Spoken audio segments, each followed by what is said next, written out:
I'm honest, but we'll talk about it in a minute. Okay, hopefully we're going live. Just to make sure. There's always a slight little delay on Facebook, so I'm just going to give it a second before we start wittering on in our. Oh gosh. Come on, Facebook. Okay, let's see if we're live. Hopefully. Come on, Facebook. I'm checking on my iPad, and I think we're coming out live. I think we're okay. Excuse me. Come on. I'm just going to double check on my phone before we go wittering on.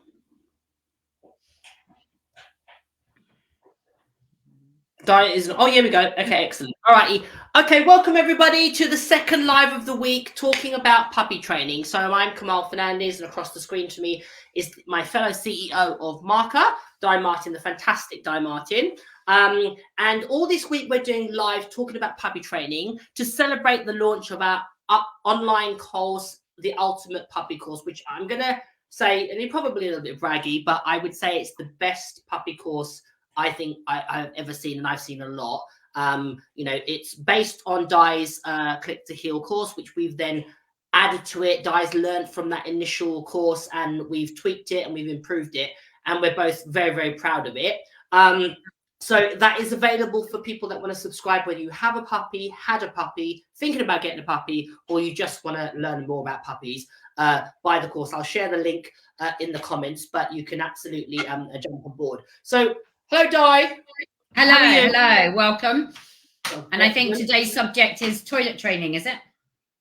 Yeah, so yesterday we talked about getting your puppy home and all the things to prepare your puppy for coming to your home. And we're going to now talk about toilet training. And the reason we're going to talk about toilet training is it's something that a lot of people struggle with.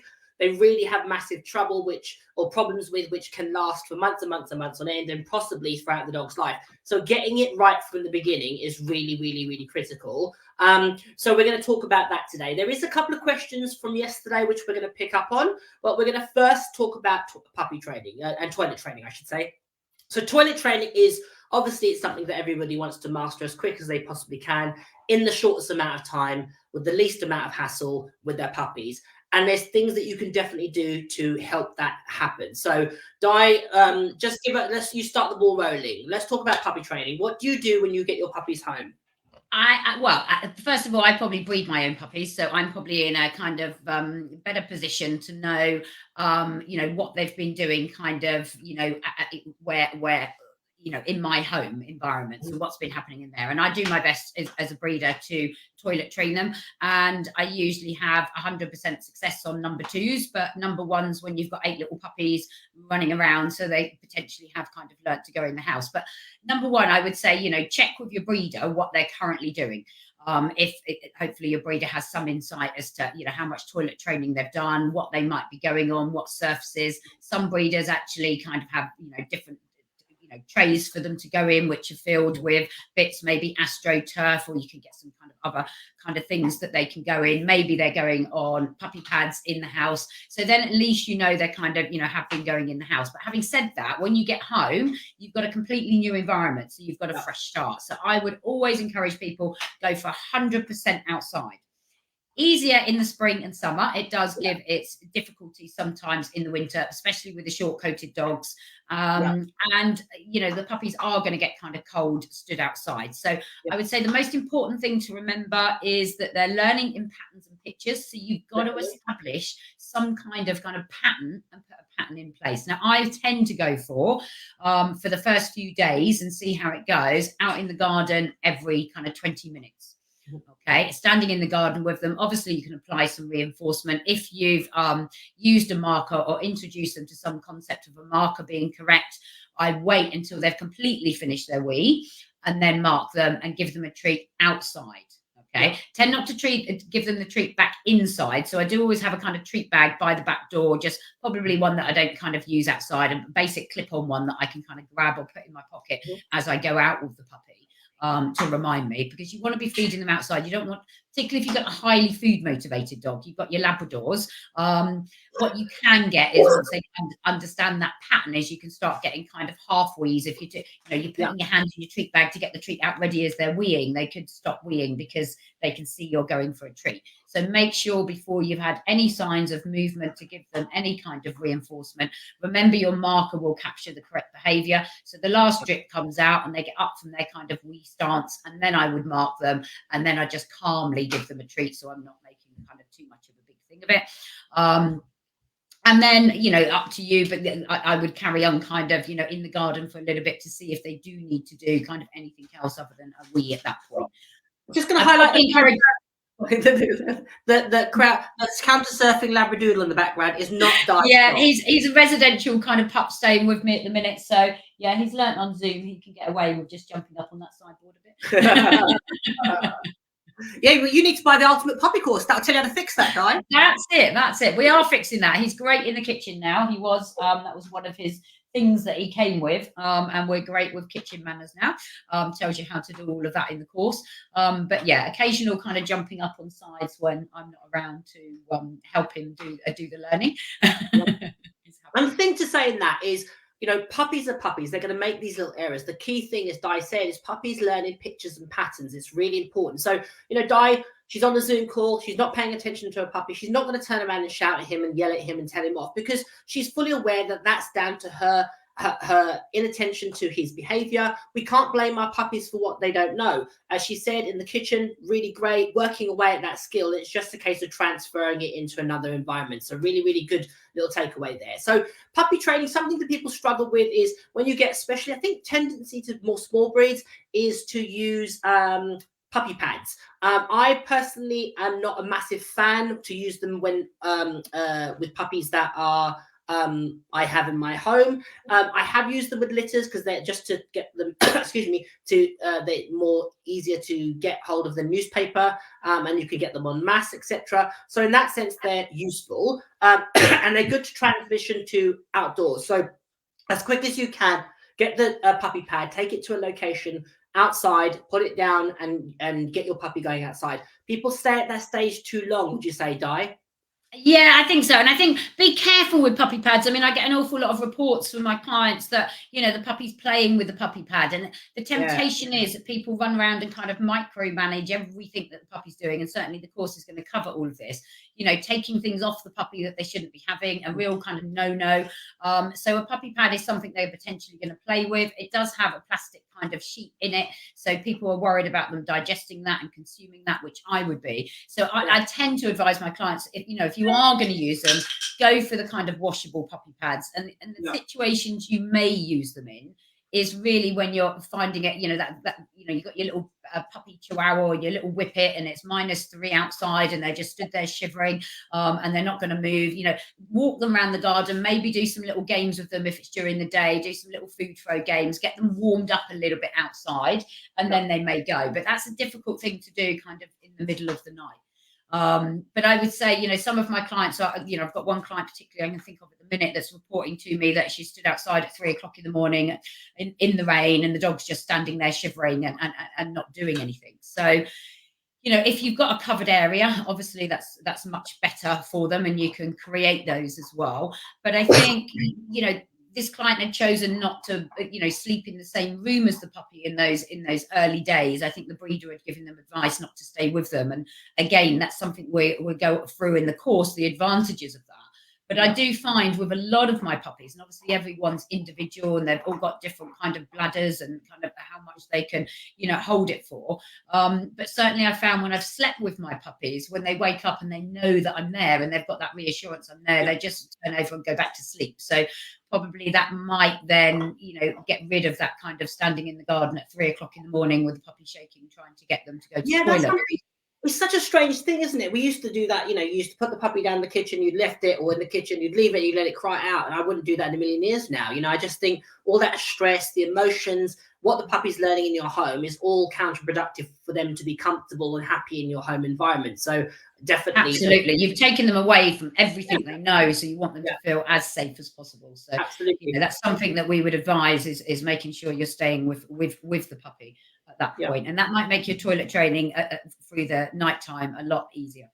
Yeah, a couple of little things when if you're going to think about using a puppy pad, and say for example you live in a high-rise block of flats, which I had when I worked in London. A lot of people lived in high-rise buildings. Is to put the puppy pad in a tray, like a bit like a cat litter tray. Put it in a bathroom, so at least you have a location that's appropriate. The puppy knows to go in that specific location, and then obviously transfer it out into your balcony if it's appropriate, and then eventually out. Whilst in that interim time, whilst the puppy's bladder is getting where it can hold, or it can hold itself longer and longer and longer.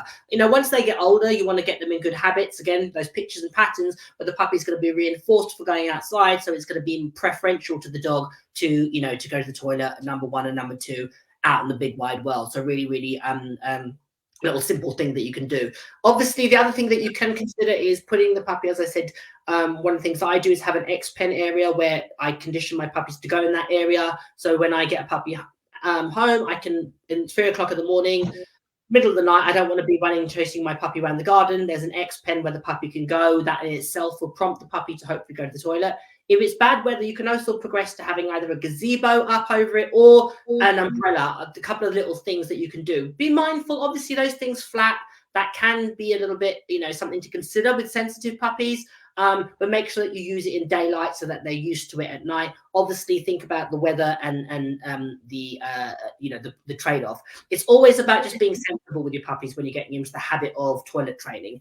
It is one of those things that you need to be really, really dedicated to. Keep an eye on them. That first couple of weeks, they're going to have the odd accident. It's not the end of the world.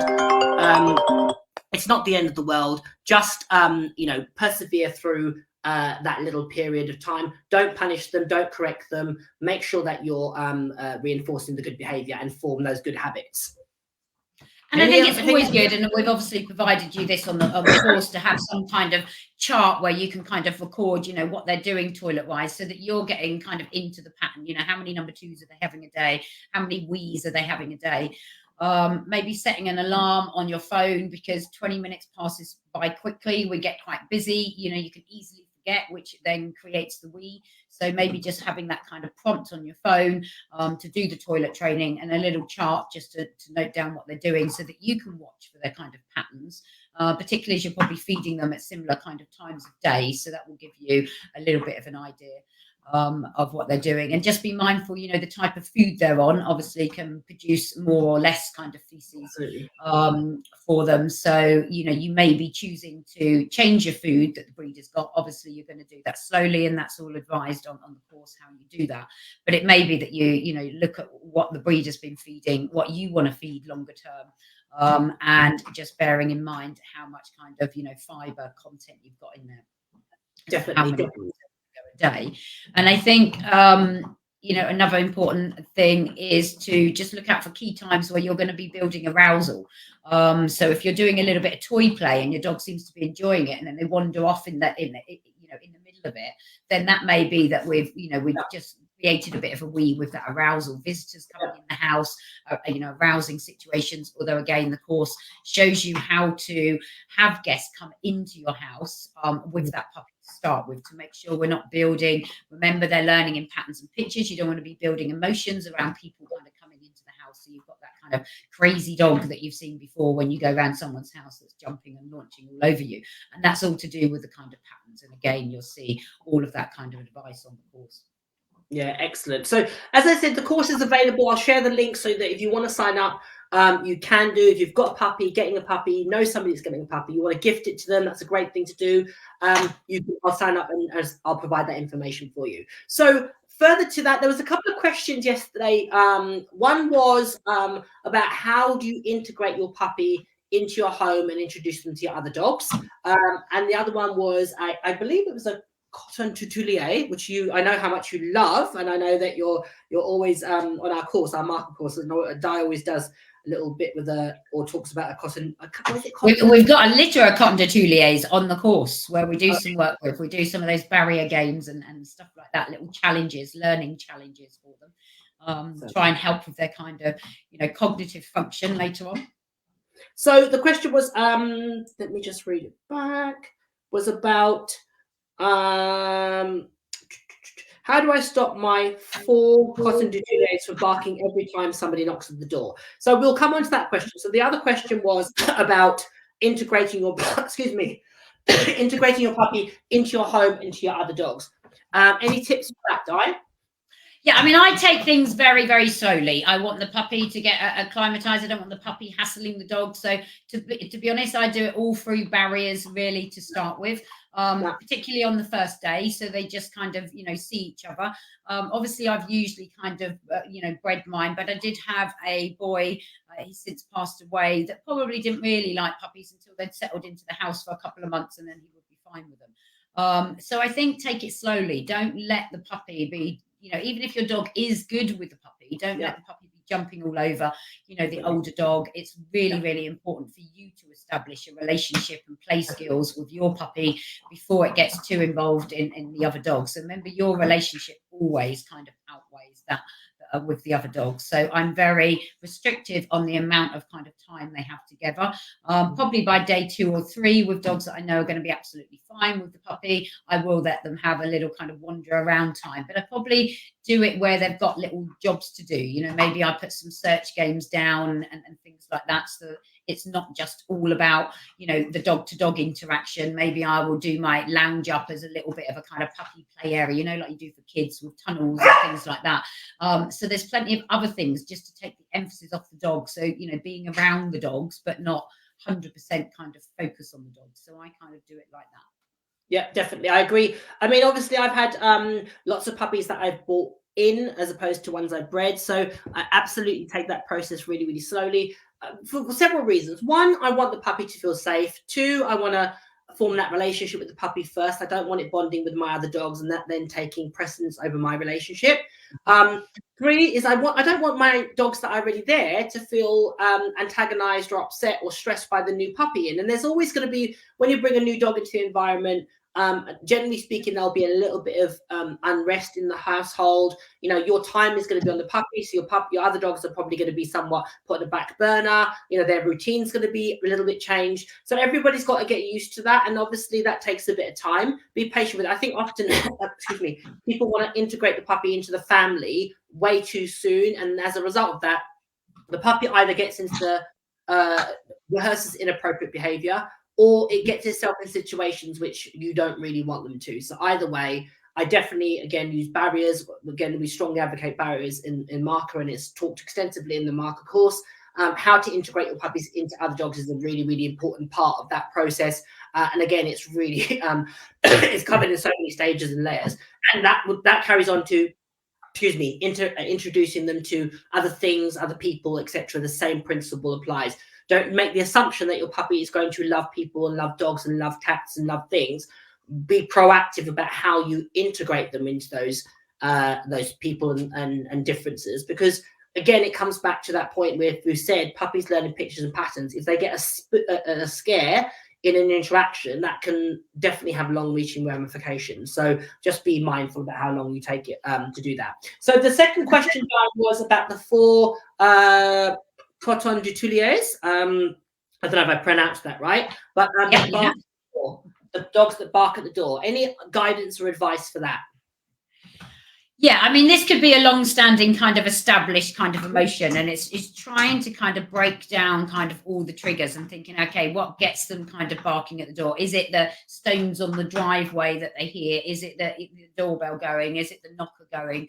If you've got a door knocker, then maybe even, breaking that down a little bit. So can I, in the house, can I do a tiny little knock and then give them each a treat, and a tiny little knock and give them each a treat, and try and kind of work on some kind of desensitization to that. If I had a doorbell, then I may think about changing the sound of the doorbell and doing some pre-work on a different sound and making it a cue for a different behavior.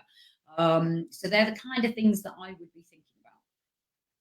Definitely. And the other thing is to classically condition a cue that means come to you. So you don't have to have the trigger of the door. You can just simply do that by pairing, say, for example, scatter feeding. You'd say, come, scatter feed the floor, or here, or doggies, or whatever the word is. Pair it with high value reinforcement. Do that without the prompt of the door. So you're conditioning them when you hear that word to run to a certain part of your home, either kitchen or a different location. Once you've got that established, then you can have somebody knock the door, use the word. the dog should be conditioned to run to that room and get reinforcement. So that's a very simple way to prevent them from running to the door and barking at it.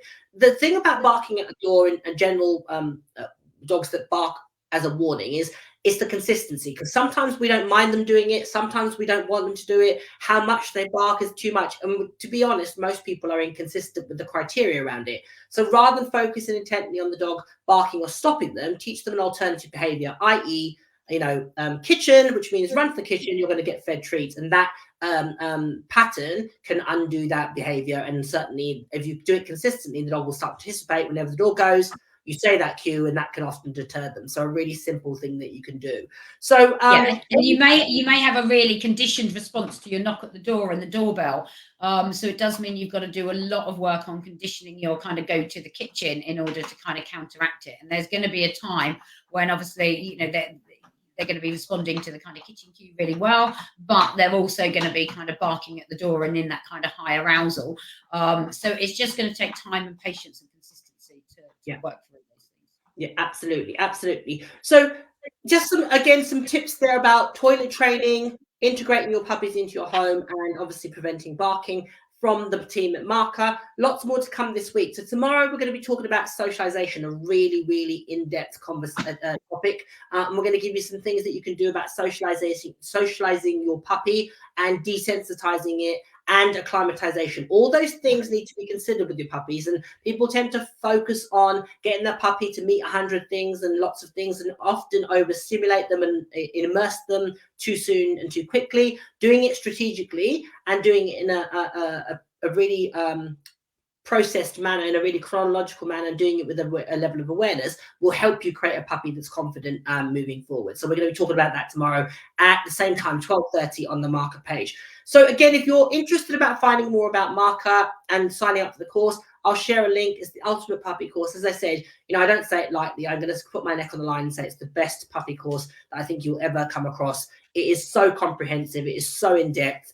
There's so much information there. No stone is left unturned. So we're incredibly proud of it. It was, as I said, built on the foundation of Di's amazing Click to Heal puppy course. And we've added to it, and we've tweaked it, and we've refined it. And we're really, really happy with where it is. So yeah, we're really excited about you guys seeing it and checking it out. So feel free to let people know about it. From me, Di, that's it from today. Really quick live. As I said, join us tomorrow, 12:30. We're going to talk about puppy socialization. Take care, everybody. Bye-bye. See you tomorrow.